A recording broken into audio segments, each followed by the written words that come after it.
Boa noite, doutores, boa noite, doutoras, sejam sempre muito bem-vindos à nossa aula. Vocês estão me ouvindo bem? Estão vendo a tela compartilhada? Boa noite, professor. Tudo bem com o senhor? Boa noite. Graças a Deus, pessoal, muito obrigado, tudo jóia.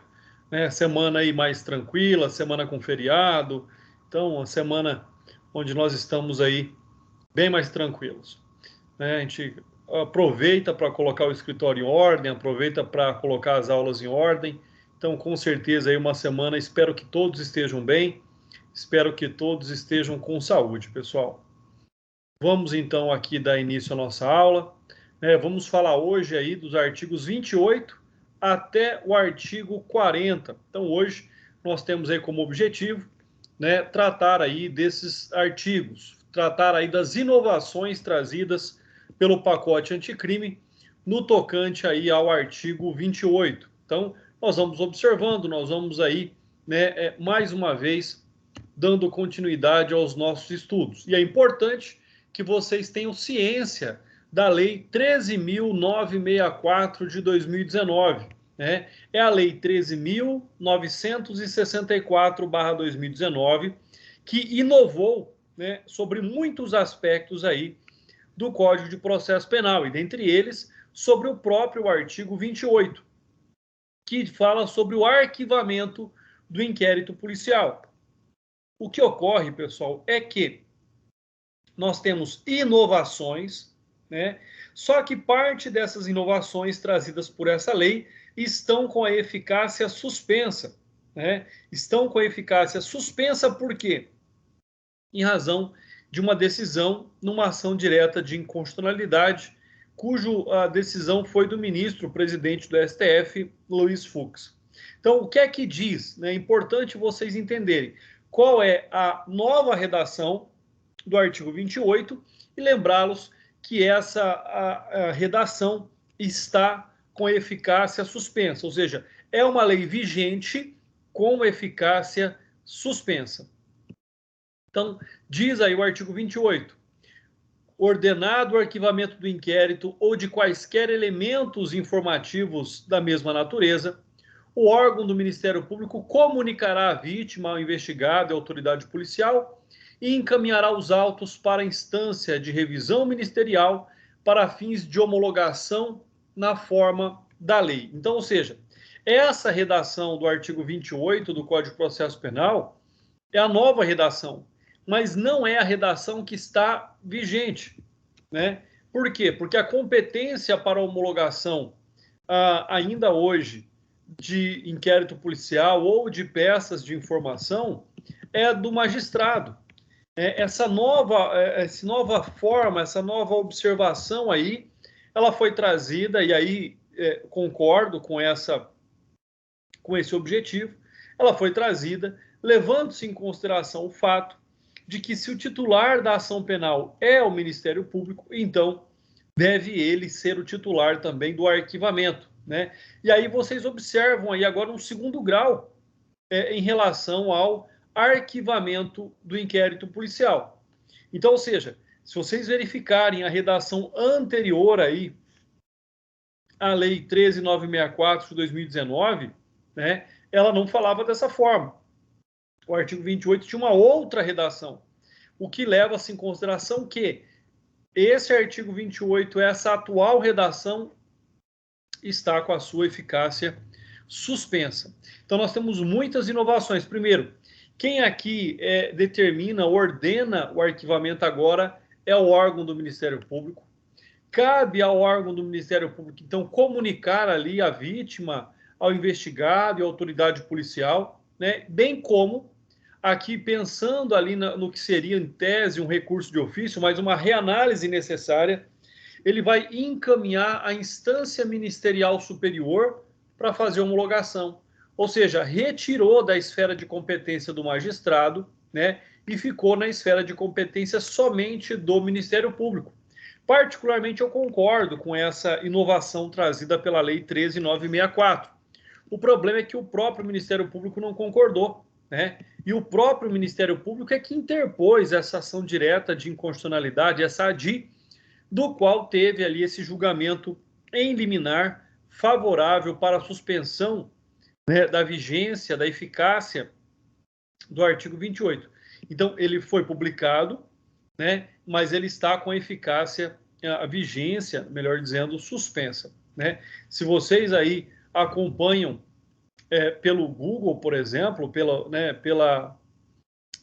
pelo site do Planalto, o Código de Processo Penal, quando vocês ali clicam em vigência, né, vocês vão ver que não está vigente. Vocês vão ver que existe lá a ação direta de inconstitucionalidade que trata deste tema, né? Vou até colar aqui para vocês. São 3 ações diretas de inconstitucionalidade que tratam sobre a vigência, deste artigo. Então, vou colar aqui para vocês quais são essas ações. Vou colocar aqui no chat para vocês. E é fácil, é só vocês, então, clicarem em cima, vocês vão ter acesso a essas ações diretas de inconstitucionalidade. Está aí à disposição de vocês, pessoal. As 3 ações, já com link ativo, só clicar, vai direto para essa ação direta de inconstitucionalidade.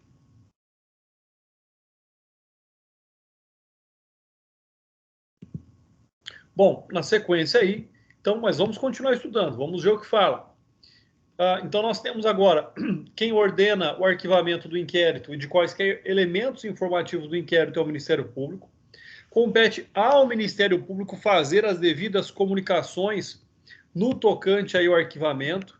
E agora nós temos um órgão ministerial, então, né, que vai fazer ali como eu disse, essa reanálise necessária quanto ao pedido de arquivamento do inquérito. Então, esse é um outro aspecto que nós devemos observar. No parágrafo 1º, nós temos se a vítima ou seu representante legal não concordar com o arquivamento, vamos voltar aqui, não concordar com o arquivamento do inquérito policial, poderá, no prazo de 30 dias do recebimento da comunicação, submeter a matéria à revisão da instância competente do órgão ministerial, conforme dispuser a respectiva lei orgânica, né? Então, ou seja, antes nós não tínhamos recurso. Antes nós não tínhamos possibilidade de reanalisar, de contestar ali o arquivamento do inquérito. Hoje existe. O parágrafo 1º, ele traz essa inovação também, trazendo aqui a hipótese de um recurso, né? Já no parágrafo 2º, nós temos aí que nas ações penais relativas a crimes praticados em detrimento da União, Estados e municípios, a revisão do arquivamento do inquérito policial poderá ser provocada pela chefia do órgão a quem couber a sua representação judicial. Então, por aqui, nós já observamos aí inúmeras alterações, inúmeras inovações no tocante ao inquérito policial, né? Façam um comparativo. Observem qual é a redação que ainda está vigente, né? Ainda está vigente.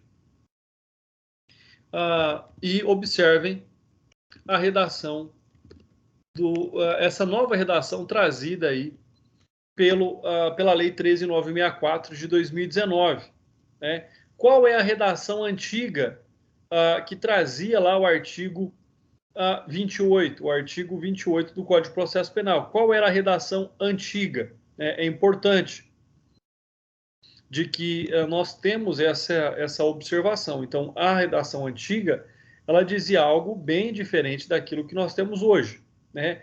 O que dizia antigamente? Se o órgão do Ministério Público, ao invés de apresentar a denúncia, requerer o arquivamento do inquérito policial ou de quaisquer peças de informação, o juiz, no caso de considerar improcedentes as razões invocadas, fará remessa do inquérito ou peças de informação ao procurador-geral, e este oferecerá a denúncia, designará outro órgão do Ministério Público para oferecê-la, ou instruirá no pedido de arquivamento, no qual só então estará o juiz obrigado a atender, né? Então, olha só, antes da instituição da Lei 13.964/2019, o artigo 28 dizia que o Ministério Público não ordenava, ele iria requerer, né? E a quem caberia a homologação era o juiz de direito. Se o juiz não concordasse ele com o pedido de arquivamento, aí sim ele encaminharia para o Procurador-Geral de Justiça. Então, vou postar aqui também no chat para vocês a redação antiga, né, do artigo 28 do Código de Processo Penal. Pessoal, compreendam o que eu estou dizendo. A redação ela é antiga, porque nós temos a redação nova da Lei 13.964/2019. Mas qual é a redação do artigo 28 que continua vigente? A antiga. Porque a nova, de acordo com a decisão, né, do ministro Fux, nas ações diretas de inconstitucionalidade, suspendeu a eficácia dessa nova redação do artigo 28. Tá? Então, é importante que vocês compreendam essa diferença. Qual é a natureza jurídica do arquivamento do inquérito policial e das peças de informação? Tudo isso, lógico, agora, nos termos dessa nova disposição trazida aí pela Lei 13.964/2019. Então, ou seja, a partir desse novo disposto, nós temos uma nova compreensão do próprio inquérito policial, né? Qual é a natureza jurídica deste arquivamento? Assim como o inquérito, prestem atenção, assim como o inquérito, a natureza jurídica do arquivamento também, logicamente, tem caráter administrativo, né? Conferindo apenas do Ministério Público este controle, o que não existia, o que não era dessa forma anteriormente. De fato, já era o momento de se alterar esse critério antes conferido ao juiz. Se o juiz não tem capacidade postulatória, por que ele teria que homologar essa desistência, né? Então, ou seja, melhor que seja aquele que de fato tenha capacidade postulatória no tocante à ação penal, né? Conforme eu já até trouxe aí para vocês, né, a atuação da vítima. Agora a vítima tem uma atuação direta quanto a este arquivamento do inquérito policial. Então, se a vítima não concorda com esse arquivamento, agora ela pode contrapor-se, né? Agora ela pode demonstrar ali a sua insatisfação com o arquivamento. E essa insatisfação se dá por meio da revisão dessa decisão lá no órgão ministerial. Utilização do artigo 28 no caso de suspensão condicional do processo, né? O que nós temos a respeito disso? Nós temos aquilo que diz a Lei 9.099/95, lá no seu artigo 89. Né? Lá na lei especial, na lei que trata do regime do rito sumaríssimo, né, de crimes de menor potencial ofensivo, com pena de até 2 anos, existe essa possibilidade de o representante do Ministério Público propor, nos crimes cuja pena seja combinada igual ou inferior a 1 ano, ou seja, né, aquelas ainda mais simples, né, a suspensão do processo por 2 a 4 anos, fixadas determinadas condições que já estão ali previstas no parágrafo 1º do artigo 89. Então, o que se vê também, pessoal, aqui, né, nós vamos ver mais adiante ainda o acordo de não persecução penal, o que essa alteração trouxe para o Código de Processo Penal, na verdade, foi essa objetividade e essa busca de uma uniformização dos procedimentos, né? Se nós observarmos aí o que diz a súmula 696 do STF, ela vai dizer o seguinte, ela vai dizer, reunidos os pressupostos legais permissivos da suspensão condicional do processo, mas se recusando o promotor a propô-la, o juiz, dissentindo, remeterá a questão ao procurador-geral, aplicando-se por analogia o artigo 28 do Código de Processo Penal, adaptando-se o conteúdo da referida súmula à nova legislação, cabe ao próprio promotor determinar a subida dos autos para avaliação da sua instância superior e não mais o juiz. Então, comecem a observar o quanto isso mudou e, logicamente, nós tivemos aqui uma atribuição de competência ao Ministério Público que antes ele não tinha.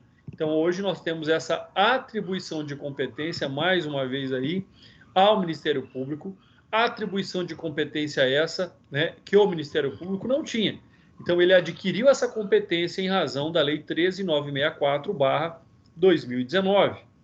Olha aí o artigo 28A também, né, trazido, inovado aí pelo pacote anticrime.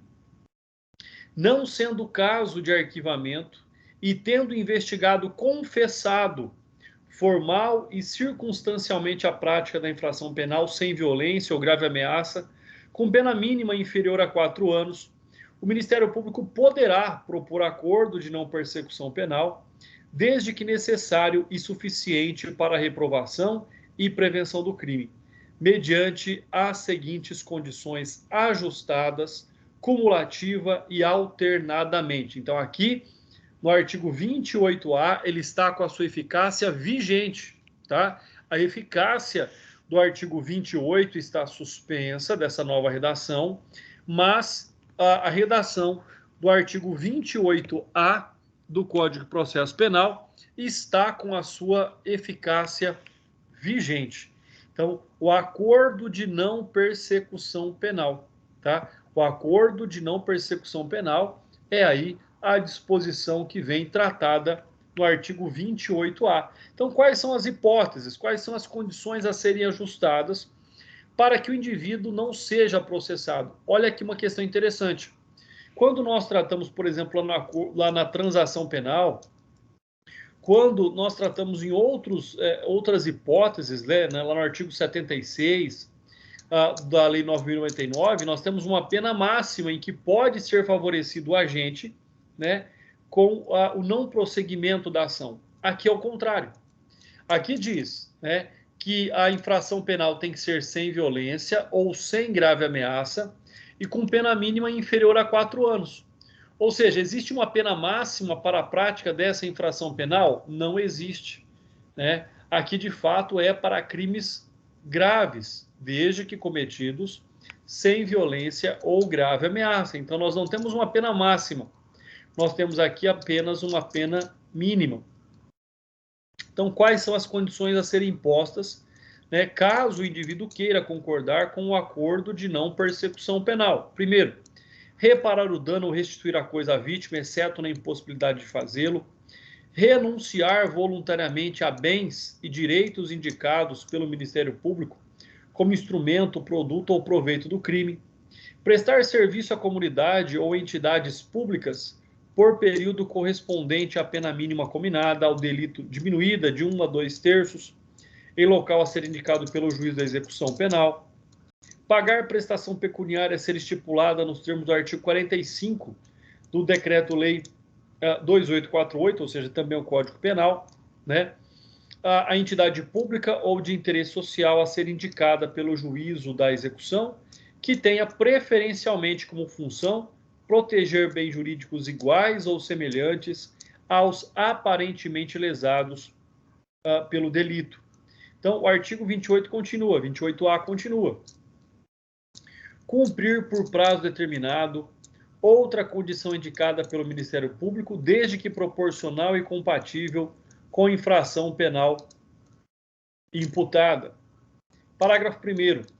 Para a aferição da pena mínima combinada ao delito a que se refere o caput deste artigo, serão consideradas as causas de aumento e diminuição aplicáveis ao caso concreto.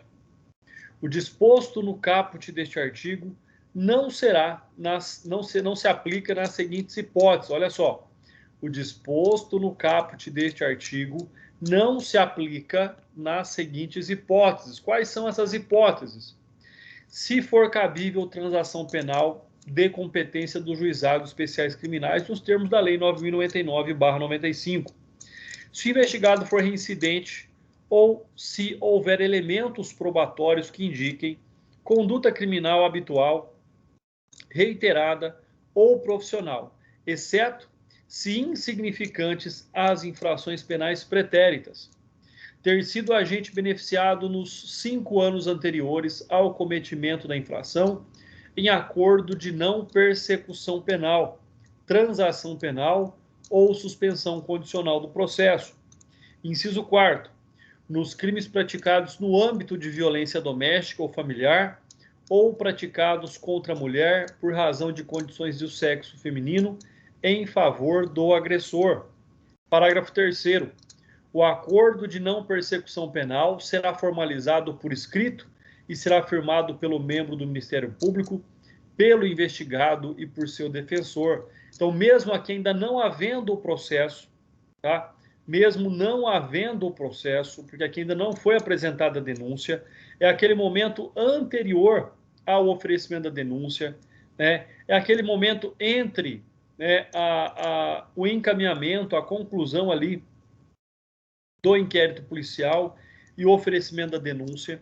Então, aqui é imprescindível que o investigado, né, seja acompanhado pelo seu defensor para que os pontos ali sejam esclarecidos.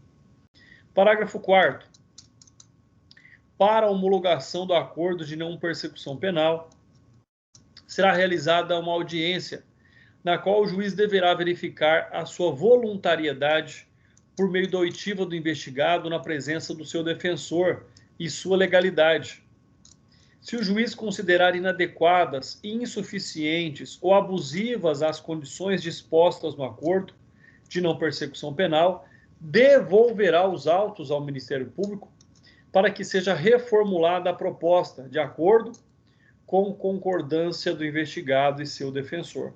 Ah, André, mas e se o defensor e o investigado já tinham concordado com a proposta feita anteriormente? Não tem problema, né? O juiz acha que elas são abusivas e o Ministério Público fará uma outra proposta e haverá ali a concordância, com certeza, do acusado, do investigado, do seu defensor. Parágrafo 6º.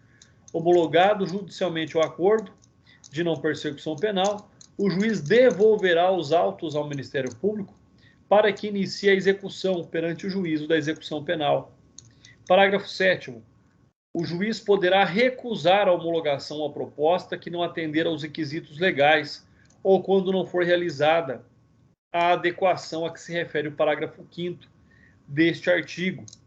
Recusada a homologação, o juiz devolverá os autos ao Ministério Público para análise da necessidade de complementação das investigações ou de oferecimento da denúncia. Então, o que acontece? Naquela hipótese da não homologação do acordo de não persecução penal, caso o juiz não homologue e devolva os autos ao Ministério Público, né, por entender que não é hipótese de acordo de não persecução penal, o Ministério Público ainda tem 3 hipóteses: requerer novas diligências,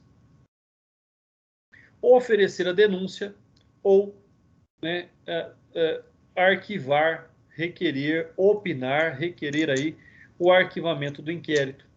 Então, ainda existem essas hipóteses, né, porque ainda está vigente lá aquela redação anterior do artigo 28. Parágrafo 9º. A vítima será intimada da homologação do acordo de não persecução penal e de seu descumprimento. Parágrafo 10. Descumpridas quaisquer das condições estipuladas no acordo de não persecução penal, o Ministério Público deverá comunicar ao juízo para fins de sua rescisão e posterior oferecimento de denúncia. O descumprimento do acordo de não persecução penal pelo investigado também poderá ser utilizado pelo Ministério Público como justificativa para eventual não oferecimento de suspensão condicional do processo. Parágrafo 12. A celebração e o cumprimento do acordo de não persecução penal não constarão da certidão de antecedentes criminais. E essa é a parte mais interessante, o que motiva o investigado a aceitar o acordo de não persecução penal, ou seja, não ficará ali, então não constará aquele fato como um antecedente criminal, exceto para fins previstos no inciso 3º do parágrafo 2º, ou seja, para não concessão do mesmo benefício no prazo de 5 anos. Cumprido integralmente o acordo de não persecução penal, o juiz competente decretará a extinção da punibilidade. Parágrafo 14. No caso de recusa por parte do Ministério Público em propor acordo de não persecução penal, o investigado poderá requerer a remessa dos autos ao órgão superior na forma do artigo 28. Lembrando que o artigo 28 está com a sua eficácia suspensa e aquele órgão ministerial superior ainda não existe. A verdade é essa. Senão a pessoa do Procurador-Geral de Justiça. Então vamos lá, pessoal. Vamos compreender melhor o que significa esse acordo de não persecução penal. Bom, em simples palavras, né, o acordo de não persecução penal seria uma espécie de uma hipótese daquilo que já acontece na Lei 9.099/95, ou seja, quando o indivíduo, então, né, ele não tem contra si um processo, não tem contra si uma ação penal interposta. E isso é extremamente importante sobre alguns aspectos, sobre algumas hipóteses, né? Então, ou seja, sobre todas essas questões é onde nós verificamos, então, a importância do acordo de não persecução penal. Qual é a crítica que se faz? Olha só quais são os requisitos. Olha só. Primeiro, não sendo o caso de arquivamento, então não sendo a hipótese de arquivamento, e o investigado confessado formalmente e circunstancialmente a prática da infração. Então aqui se exige a confissão, tá? Confessado formal e circunstancialmente a prática da infração penal. Aí vem a pergunta: e se o juiz não homologa esse acordo? E aí? E essa confissão agora tem algum valor? Em tese, não. Mas eu penso, particularmente, que não deveria se exigir, já que é um acordo, não se deveria exigir a confissão circunstanciada formalmente. Então, o acordo de não persecução penal, ele é, na verdade, um benefício para os autores de crimes menos relevantes. Não são graves, não, são menos relevantes, né? E não pode se confundir com a plea bargain, que acontece nos Estados Unidos, né? Que a barganha do processo, da demanda, não é a plea bargain, tá? Mas é uma evolução, de acordo com aquilo que desejava o ex-ministro Sérgio Moro, de cada vez mais o processo penal também caminhar e também ser conduzido para a transação penal também no processo crime, né? Esse era um dos grandes objetivos dele, seguir aquilo que já existia nos Estados Unidos. Então, ou seja, o que nós temos aqui é um acordo previsto, né? E sobre alguns requisitos. Primeiro, que a pena não seja inferior a 4 anos. Que esse crime não seja praticado com violência ou grave ameaça à pessoa, né? E que, logicamente, não seja a hipótese de sursis processual, que é a suspensão condicional do processo, do artigo 89 da Lei 9.099/95. Porque, pessoal, quando nós tratamos do sursis, nós temos o sursis processual e nós temos o sursis penal. Eu tanto posso suspender o processo, como se pode suspender a execução da pena. Então, a suspensão pode ser o sursis processual ou sursis penal. Na hipótese aqui, nós estamos tratando do sursis processual, suspensão condicional do processo. Cumpridas as condições, existe a extinção da punibilidade. Vedação do acordo. Quando é que ele não pode acontecer? Logicamente, se for cabível a transação penal nos termos do que diz a Lei 9.099 do GCRIM, né? No caso de reincidência do investigado, no caso dele já ter sido beneficiado por esse benefício processual no prazo anterior de 5 anos. Então, nós temos hipóteses aí das quais nós temos que observar, né? Assim como também não se permite a transação penal no caso de crimes praticados com violência doméstica ou familiar ou praticados contra a mulher. Por quê? Porque a própria lei especial, a Lei Maria da Penha, ela inibe essa possibilidade de transação penal ou de suspensão condicional do processo. Formalização do acordo. Então, concordes as partes, né, o investigado acompanhado pelo seu advogado, aí sim vai para o juiz de direito para que ele possa homologar esse acordo, possa verificar os termos em que esse acordo foi proposto, se são justos, se são compatíveis, se não são excessivos, e aí então ocorrerá essa audiência para a homologação, né? Inclusive aí tem que demonstrar a voluntariedade do investigado para com este acordo, bem como a confissão expressa e detalhada. Pessoal, aqui é a grande crítica que se tem, né? Ele vai lá, confessa tudo, explica tudo, aí o juiz, por alguma razão, não homologa esse acordo de não persecução penal, ou seja, então, sobre essa hipótese, e aí, como é que fica aquela confissão? Então, agora quer dizer que ele já é condenado? O juiz já pode condenar sem aí a ampla defesa e o contraditório? Não se abre mais a possibilidade dele manifestar, dele se defender? É claro que não, né?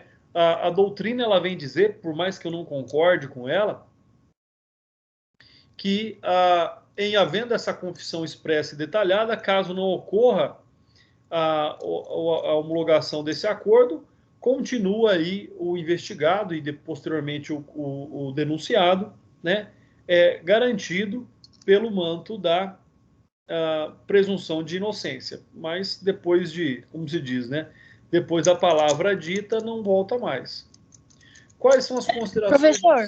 Oi, doutora, pode falar. Então, no caso, ele é obrigado a confessar para ter direito a esse acordo? Exatamente, confessar e dizer exatamente com detalhes como aconteceu. Tudo bem, então. E aí surge essa questão, né? Confessado, se não houver a homologação, como é que fica? Essa é a grande questão que ainda está aí vigente, né? Nós estamos aguardando a jurisprudência se posicionar para ver, nas hipóteses em que não houver homologação, como fica essa confissão? Ela é rasgada? Ela é esquecida? Né? E aí começa do zero, então, como se ele fosse presumidamente inocente?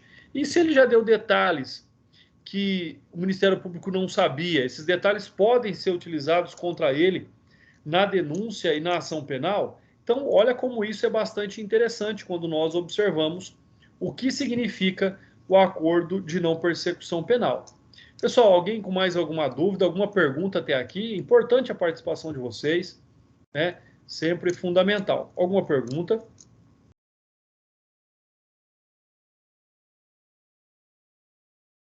Então, vamos lá. Quais são as considerações judiciais que nós temos a respeito do acordo de não persecução penal? Primeiro, deve basear-se numa expectativa de que o acordo de não persecução penal seja favorável ao investigado e não possua nenhuma vedação legal para a sua realização. Pessoal, é lógico, e aí vamos entender a coisa de forma clara e objetiva. É lógico que alguém que está sendo investigado, né, se existe uma investigação, existe pelo menos algum indício de que a pessoa tenha feito ou concorrido para algo ilícito, seja culposa ou dolosamente. Se você dá oportunidade dessa pessoa fazer um acordo, não ter um antecedente criminal, né, e ter a extinção da punibilidade sem se discutir o mérito, é lógico que essa pessoa vai aceitar. Raros são os casos em que a pessoa vai dizer, não, eu vou até o fim para provar a minha inocência. Tá? Por quê? Porque ela não tem essa garantia, né? Ela não tem esse fato todo à sua disposição para ter a certeza que no final ele vai ser de fato absolvido. Então é algo que tem que se pensar. A cláusula aberta pode ser um empecilho para a sua homologação. O que é essa cláusula aberta? É o que diz o inciso 5º. Né? O que é que diz aí o inciso 5º? Vamos lá. Inciso 5º. Cumprir por prazo determinado outra condição indicada pelo Ministério Público. Que outra condição? Qualquer uma. Aí é onde o Ministério Público pode inovar. Né? Aí é onde o Ministério Público pode trazer aqui algo que não está no processo, e não está no Código de Processo Penal. Ou seja, Então, este artigo 28A, ele tem um rol ali que não é taxativo. Ele é só exemplificativo quanto às condições que podem ser impostas, porque o inciso 5º dá uma liberdade ampla e absoluta de qualquer outra condição, desde que seja compatível, para o acordo de não persecução penal. Execução da pena. Ocorrendo a homologação, nada mais resta a não ser cumprir as condições que foram impostas, né? E no caso de recusar a homologação, e aí vem aquela discordância aí que nós observamos. Nem precisaria constar esse dispositivo na exata medida em que cabe ao juiz decidir pelo sim ou pelo não em matéria de homologação, de acordo de não persecução penal. Entretanto, didaticamente, a lei exibe que o magistrado pode recusar a homologação, a criação de dispositivo para recurso em sentido estrito, essa recusa. Por quê? Nós vamos ver mais adiante que o recurso em sentido estrito, ele é um recurso contra decisões interlocutórias. Então, a decisão que não julga o mérito e que pode decidir um fato de modo interlocutório, ele caberia ali a hipótese do recurso em sentido estrito contra essa decisão, de não homologação ou até mesmo de homologação, mas se homologa, cumpre ali a vontade de todos. O que vai gerar discordância é a não homologação. Então, não homologando, caberia a hipótese de recurso em sentido estrito. Professor, Oi. Assim, por se tratar de um acordo por infrações penais menos relevantes, ele vai ter mais incidência nos juizados especiais criminais ou não tem muito nada a ver? Aí é o seguinte, lá na lei do juizado especial criminal, já tem esse dispositivo criado.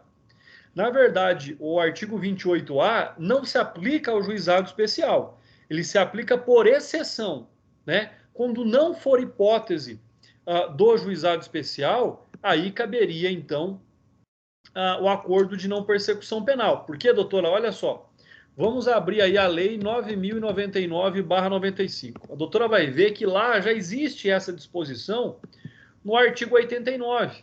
Então, no artigo 89 da lei 9.099, já vai dizer o seguinte, olha só, vou até copiar ele depois para vocês lá no chat. Vou copiar ele na íntegra, tá? Já está postado no chat o artigo 89. Vou até escrever aqui. Lei 9.099/95.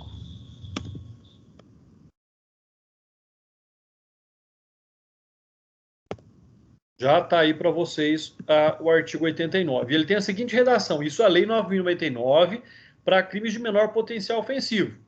Nos crimes em que a pena mínima combinada for igual ou inferior a 1 ano, abrangidas ou não por esta lei, o Ministério Público poderá, ao oferecer a denúncia, propor a suspensão do processo por 2 a 4 anos, desde que o acusado não esteja sendo processado ou não tenha sido condenado por outro crime, presentes os demais requisitos que autorizam a suspensão condicional da pena. E aí vocês vão ver. Então, lá fala pena mínima igual ou inferior a 1 ano. Por quê? Porque na lei 9.099 são crimes de até 2 anos. Então, nós já temos essa disposição, Depois, quando nós observamos aí o Código Penal,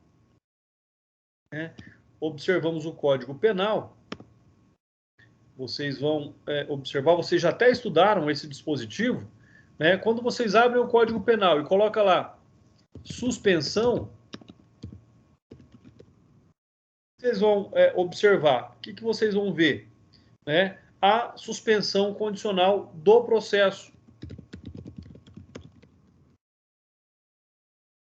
Quando nós pensamos em sursis, vocês vão ver essa hipótese, Lá no artigo 44 do Código Penal, por exemplo, ele vai trazer as penas restritivas de direitos, são autônomos e substituem. Então, não é hipótese, tá? Então, só para responder de forma clara e objetiva a pergunta da doutora, na lei 9.099, na lei dos crimes de menor potencial ofensivo, já existia essa disposição. o artigo 28 não se aplica à Lei 9.099, né? O artigo 28A, ele se aplica por exceção, se não for hipótese do artigo 89, se não couber a suspensão condicional do processo, aí nós vamos analisar a disposição do artigo 28A, ou seja, pena mínima de 4 anos, né? Crime cometido sem violência ou grave ameaça, não reincidente, não beneficiário desse instituto nos últimos 5 anos anteriores. Então, aqui, na verdade, doutora Luciana, o que nós temos é o fato de que aplica-se por exceção, tá? Não se aplica a Lei 9.099, porque ela já tem dispositivo próprio. Aqui se aplica para crimes, como diz, de menor relevância. É diferente de crime de menor potencial ofensivo. Aqui até pode ter um potencial ofensivo grande nos termos da lei, mas ele é cometido sem violência ou sem grave ameaça. Então, que crimes seriam esses? Por exemplo, um furto, né? Que crimes seriam esses? Por exemplo, crimes de corrupção, né? Crimes contra a administração pública. Então, os outros crimes que tenham pena mínima aí de 4 anos. Entendeu, doutora? Sim, muito obrigada, professor. Eu que agradeço. Mais alguém? Então, vamos lá, pessoal. Fiquem à vontade aí para participar sempre que vocês quiserem. E esses acordos acontecem com muita frequência? Doutora, começou a acontecer. Hoje nós temos muitas hipóteses aí da presença já da realização desses acordos, tá? Então, assim, é algo frequente? Porque hoje também nós temos no próprio Poder Judiciário ali uma observação, né, da não persecução penal, ou seja, naquelas hipóteses em que se puder evitar o processo, em que se puder evitar uma condenação, vai se evitar, tá? Então, preenchendo esses requisitos, quase sempre agora está sendo proposto o acordo de não persecução penal, tá? Então, logicamente, cabe aí ao magistrado verificar se é cabível, se aquela hipótese é pertinente para aquela hipótese, mas é aplicado, hoje já é observado aí o acordo de não persecução penal com bastante frequência. Hoje já é uma realidade.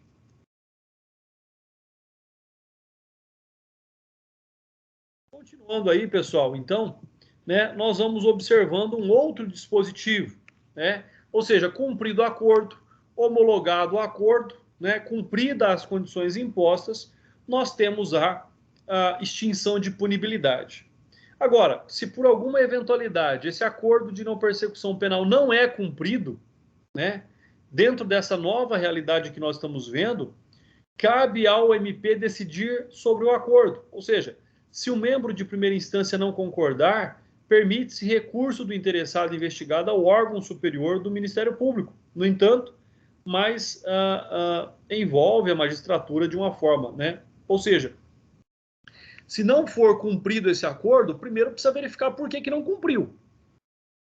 Olha, não cumpriu porque não quis, não cumpriu porque não pôde, existiu alguma causa legal e maior que impedisse o indivíduo de cumprir o acordo de não persecução penal, pode ser dado a ele uma nova oportunidade mediante essa justificativa. Então, caberia aí ao Ministério Público verificar sobre essa hipótese do não cumprimento do acordo. Ou simplesmente, né, requerer ali a revogação dessa homologação com a apresentação de denúncia e aí o processo seguiria o seu trâmite natural, o seu trâmite normal. Artigo 29, pessoal, e aí a gente vai um pouquinho mais rápido agora. Será admitida a ação privada, né? Olha só, um outro tema já passamos aí a questão do arquivamento, já passamos aí a questão do acordo de não persecução penal. Então, será admitida ação privada nos crimes de ação pública, se esta não for intentada no prazo legal. Então, aqui nós estamos falando, né, o artigo 29, ele trata aqui da disposição legal naquilo que tange aí a ação penal privada subsidiária da pública, né? Onde é que está escrito que é possível intentar uma ação privada no caso de ação pública? No artigo 29. Quando o Ministério Público não intenta a denúncia, não apresenta a denúncia no prazo legal, abre-se a possibilidade para a apresentação da ação penal privada, ou seja, por meio do querelante e seu advogado. Artigo 30. Ao ofendido ou quem tem a qualidade para representá-lo, caberá intentar a ação privada. Artigo 31 trata aqui da substituição processual. No caso de morte do ofendido, ou quando declarado ausente por decisão judicial, o direito de oferecer a queixa ou prosseguir na ação passará ao cônjuge, ascendente, descendente ou irmão. E é essa a ordem que se segue, né? Os mais próximos excluem os mais remotos. Artigo 32. Nos crimes de ação privada, o juiz, a requerimento da parte que comprovar a sua pobreza, nomeará advogado para promover a ação. Como nós já vimos, né? O direito ao acesso à justiça está aqui garantido, ou seja, o direito ao acesso à justiça se faz por meio de um advogado. Então, nessas hipóteses, no caso de ação penal privada, o juiz poderá nomear aí um defensor público ou um defensor dativo para que ocorra, então, a apresentação dessa queixa-crime. E aí nós temos o conceito: considera-se pessoa pobre aquela que não pode prover as suas despesas no processo sem privar-se dos recursos indispensáveis ao próprio sustento ou da família. Parágrafo 2º. Será prova suficiente da pobreza o atestado da autoridade policial em cuja circunscrição residir o ofendido. Então, ou seja, pode também ir ali até a autoridade policial, né, e requerer esse atestado de pobreza. Se bem que, particularmente, eu entendo que nem há essa necessidade, né? Uma mera declaração simples de que a pessoa não pode suportar as despesas do processo, hoje já é mais do que suficiente para comprovar aí o seu estado de necessidade econômica. Artigo 33. Se o ofendido for menor de 18 anos ou mentalmente enfermo ou retardado mental e não tiver representante legal ou colidirem os interesses, vocês já sabem que o juiz vai ali nomear um curador especial, ou seja, alguém que represente os interesses dessa pessoa, caso ele não tenha ninguém ou caso os interesses dele colidam, né, com o do seu representante legal. Além disso, né, pode essa nomeação acontecer tanto de ofício como a requerimento do Ministério Público. Artigo 34.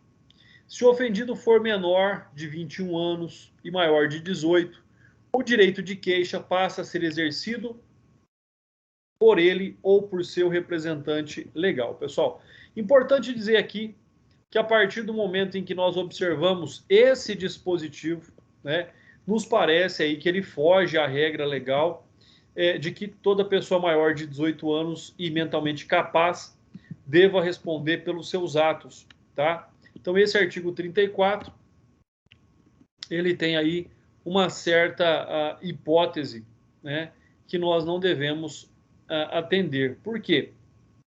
Porque, na verdade, aqui, for menor de 21 anos, a partir de 18, ele já é autônomo quanto aos seus atos, né? Então, ele já fica aí como derrogado no tocante ao maior de 18 anos e menor de 21.